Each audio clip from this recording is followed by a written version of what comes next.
Moses Itauma has been officially ordered to fight Frank Sanchez for the IBF world title. And since the announcement of this fight, I've seen the reactions of boxing fans on social media, and some people think that this fight is a foregone conclusion for Moses Itauma.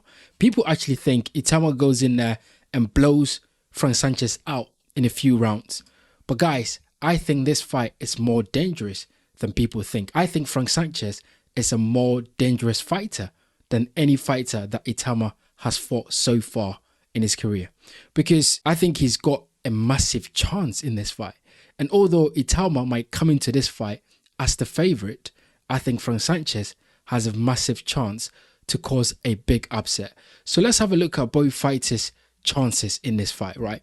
If we look at Frank Sanchez currently 26 fights, 1 loss to Agit Caballero, a devastating loss. But as you can see here, he's 33 years old, so he is no spring chicken.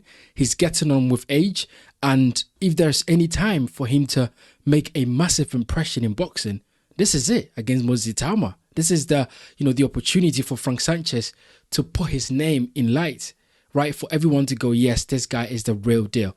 But look, he's 6'4", so he's got some height on him in terms of heavyweight as well. But when we look at his record here, we can see, and we're going to come to this because I've got the fight footage, the knockout footage against Richard Torres Jr. that I want to show. But look, in 2014, he fought Agit Caballero, which is the only loss on his record, and he got absolutely brutalized. That was a devastating loss against Agit Caballero. He got absolutely taken to school, and the body assault that Agit Caballero dished on him was just incredible. And he succumbed to the pressure of Agit Caballero, the body shots, and Agit Caballero was just too much on the night for him. And look, people made excuses for Frank Sanchez, and as you can see here, he's got the knee protection protecting his knee, so a lot of people made excuses for him, saying that he wasn't 100% right, he was injured in the fight. But look, the truth is, no fighter come into the ring 100%. Some fighters come in there, with injuries here and there. Some fighters come with a little bit of niggle here and there because training camps are hard and fighters get knocked out in training camps or they get injured. So nobody comes into a fight 100%. So although people might make excuses for Frank Sanchez in this fight, he just fought the better fighter in Agit Caballero, and Caballero just did a number on him. So that was one of the losses that I think took Frank Sanchez back. But then, he sort of bounced back against Ramon Olivas, and this guy hasn't got the best record. So, you can't read much into that. And then, of course, an absolutely devastating performance against Richard Torres Jr. And by the way, this is a Richard Torres Jr. that people were touting to be one of the best prospects in the heavyweight division. Outboxes this guy in the first few rounds where it was a bit cagey, but I think he had the upper hand in a few rounds. And then he knocked him out in 2 rounds. He knocked him out, in the second round with a massive uppercut. And, that was all she wrote. So, look, Frank Sanchez, I think, is a dangerous fighter. And I think, his fight against Richard Torres Jr. should teach us something about his performance against southpaw. So, let me flip my screen. This is the shot that he landed. Let's have a look at this shot, because that was a beautiful shot and an incredible shot that I can see him landing on such a shot on Moses Itauma if Itauma gets in range. Let's have a look at this shot. Boom. 4,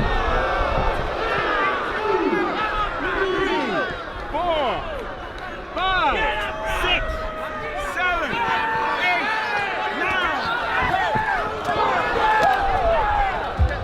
9. So look, for me, Frank Sanchez is a very dangerous fighter, and I don't think that anybody should take him lightly.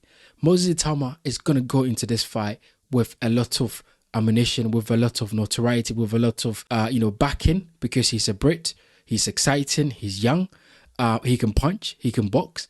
So Moses Itauma is going to come into this fight with a lot of positives behind him. But I think Frank Sanchez is not someone that you take lightly. And although, he had that loss against Agit Caballero, I think he's learned from that loss. And as we can see there, that win against Richard Torres is also another win that gives him a lot of confidence. One thing that I would say, though, about, Frank Sanchez is that he's not been active enough, right? He's not been, because 2024, he fought Agit Cabello. And then, he fights Ramon in 2025. And then in 2026, he fights Richard Torres. So between that time, he should be fighting 2 or 3 times a year.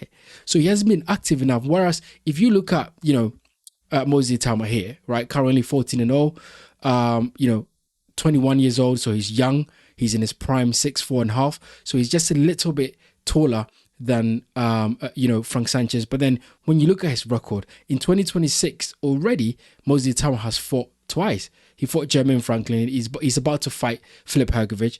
He fought Dylan White in 2025. And then he fought Mike Balagan in 2025.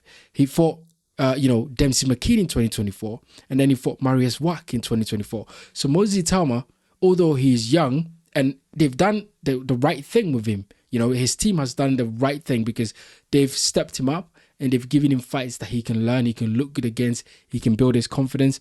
And that's exactly what we're seeing with Moses Itauma. So he's been active and, he's been sharpening his tools for when he gets a world title opportunity. And this is a world title opportunity against Frank Sanchez. So Moses Itauma is coming into this fight, as I said, the favorite, but he's coming against a guy that is very dangerous. A guy that is more experienced than Moses Itauma. At this level, Moses Itauma hasn't fought the guys that Frank Sanchez has fought. And although, as I said, Frank Sanchez has lost against Agit Cabello, that is a fight that he can learn things from, right? That's a fight that he can learn something from.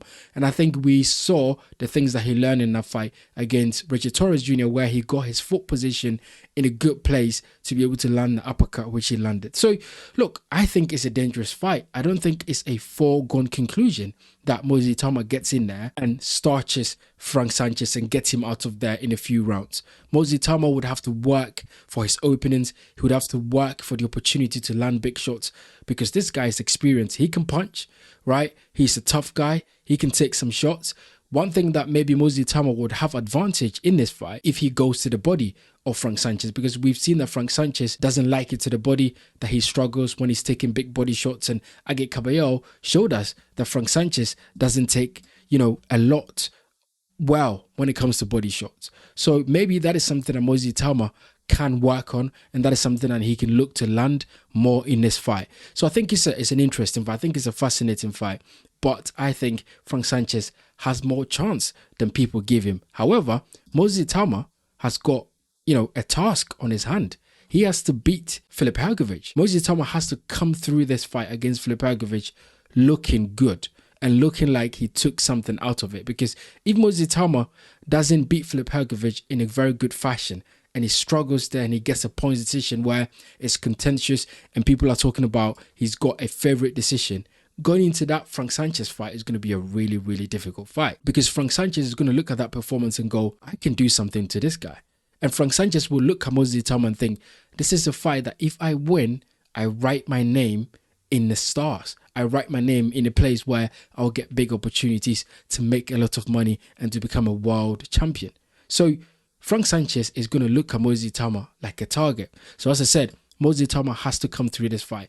And this is not a foregone conclusion, by the way. Moses Itauma versus Filip Hrgovic. I've talked about that fight in length. There's other videos on this channel that you can watch where I break this fight down further. But I think this is a really tough fight for Moses Itauma. However, if Moses Itauma comes through this fight with ease against Filip Hrgovic, then I think he's ready for Frank Sanchez.